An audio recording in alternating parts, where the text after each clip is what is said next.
अस्सलाम वालेकुम friends, welcome back to top smart he's drama serial Tarke Wafa. Maryam जितना भी अच्छा करना चाहे, ससुराल तो ससुराल है। बहू की अच्छाइयाँ नज़र ही कब आती हैं। अब अनीला जिसका घर बसाना चाहती है मरियम, इसीलिए तो उसने मिर्ज़ा को इनवाइट कर लिया, लेकिन घर में किसी को नहीं बताया। एक सरप्राइज़ रखा था कि सब खुश हो जाएंगे, लेकिन यहाँ पर खुश होने की बजाय तो ऐसे था जैसे मातम वाला घर है।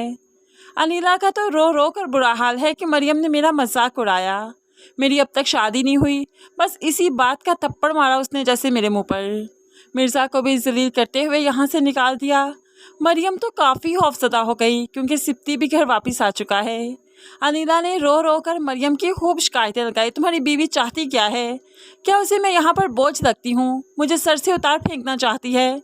सिप्ती, तुमने वादा किया था कि मिर्ज़ा दोबारा इस घर में नहीं आएगा, फिर तुम्हारी बीवी ने उसे इनवाइट क्यों किया? उसकी इतनी हिम्मत कि वो मेरे घर में मिर्ज़ा को इन्वाइट करे। तुमने कुछ ज़्यादा ही ढील दे रखी है उसे। सिप्ती भी काफ़ी परेशान हो गया और मरियम पर गुस्सा भी आया कि आखिर उसने किससे पूछकर इतना बड़ा कदम उठाया। मरियम भी इन बहन भाइयों की बातें सुन चुकी है और काफ़ी खौफसदा है। अपने कमरे में खुद को बंद कर लेती है कि अब किसी का सामना करना नहीं चाहती, किसी को अपनी सफाई में कुछ भी कहना नहीं चाहती, इसीलिए तो वो सबसे अलग हो गई। दूसरी तरफ दादी की तबीयत काफ़ी ख़राब है। जब जोहरा खाने के लिए अम्मी को जगाने आई तो उनकी तो तबीयत काफ़ी ख़राब थी। आनन फानन एम्बुलेंस को बुलाया गया और हॉस्पिटल शिफ्ट किया गया। हया काफ़ी परेशान है क्योंकि हया का दादों के साथ बहुत अच्छा वक्त गुजरता है। दूसरी तरफ मरियम को भी घर वाले कॉल कर रहे हैं, लेकिन मरियम का तो खौफ से और फिर रो रो कर बुरा हाल है कि अपने हवासों में ही नहीं कॉल कैसे पिक करेगी।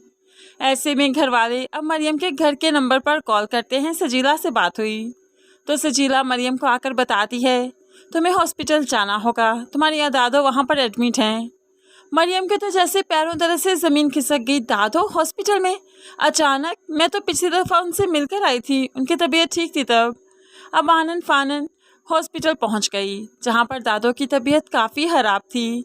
होप्सो दादो की डेथ हो जाएगी क्योंकि दादो ने हया से कहा था कि मुझे तुम्हारे दादा जान मिलते हैं, वो मुझे ले जाना चाहते हैं। और फिर नजीब से भी तो कह दिया था कि हया की मंगनी तोड़ दो, ये मेरा आखिरी फैसला है। इस तरह फ्रेंड्स दादो की बातों से श्योरिटी मिलती है कि दादो की डेथ होने वाली है। अब हम उन्हें इस ड्रामे में नहीं देखेंगे, जो कि हया और मरियम फिर बाकी सारे घर वालों के लिए काफ़ी बड़ा सदमा है। सिप्तैन जो कि मरियम पर नाराज़ था अनीला की बातों की वजह से, अब दादो की डेथ के बाद उसे मरियम से कोई गिला शिकवा नहीं, क्योंकि मरियम तो खुद ही अपने हवासों में नहीं रो रो कर बुरा हाल कर चुकी है।